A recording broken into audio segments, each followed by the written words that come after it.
आतंकी आए कहां से, कहां गए, ये सरकार को कुछ नहीं पता। पर हमें पड़ोसी देश पर आक्रमण करना है और उसके आधार पर वोट बटोरने हैं।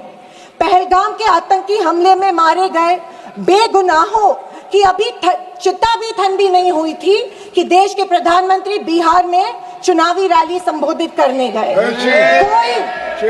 कोई जिए कोई मरे, इनको कुछ फर्क नहीं पड़ता।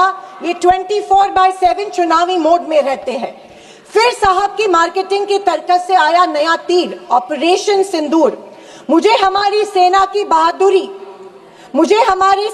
बहादुरी पर बिल्कुल संदेह नहीं है।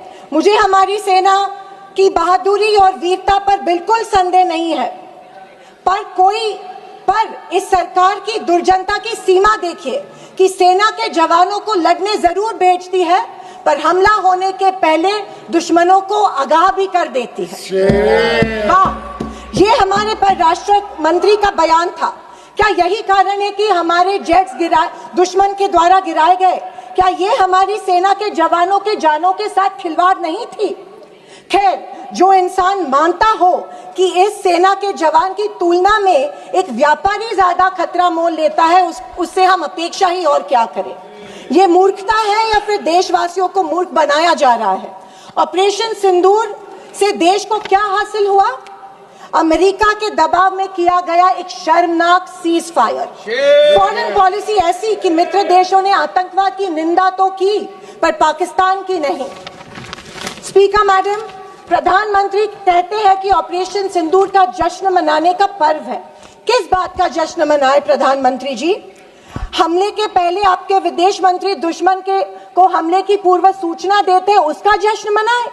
इसी का असर यह था कि हमारे जेट्स गिराए गए, क्या इसका जश्न मनाए? या फाइटर जेट जो क्षतिग्रस्त हुए हैं उनके पायलट्स का क्या हुआ? इस देश को अभी तक उसकी जानकारी नहीं है, क्या उसका जश्न मनाए? सीज फायर का ऐलान इनके कथित मित्र ट्रंप करते हैं, इससे जो हमारी देश की तीनों सेनाओं का मानसिक खच्चीकरण हुआ, क्या उसका जश्न मनाए? और तो और पहलगाम के आतंकियों को कोई सुराग नहीं, क्या इसका जश्न मनाए? इंटरनेशनल कम्युनिटी में भारत की छवि इतनी कमजोर अब तक कभी नहीं हुई थी। हर चीज को इवेंट मत बनाइए मोदी जी। अपने मन की बात छोड़कर देशवासियों को की सवाल का जवाब देने की भी हिम्मत दिखाइए।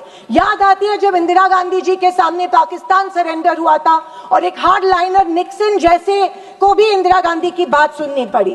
और विदेशी नीति की तो हालत और भी शर्मनाक है। हमारे पड़ोसी नेपाल, बांग्लादेश और श्रीलंका जो कभी भारत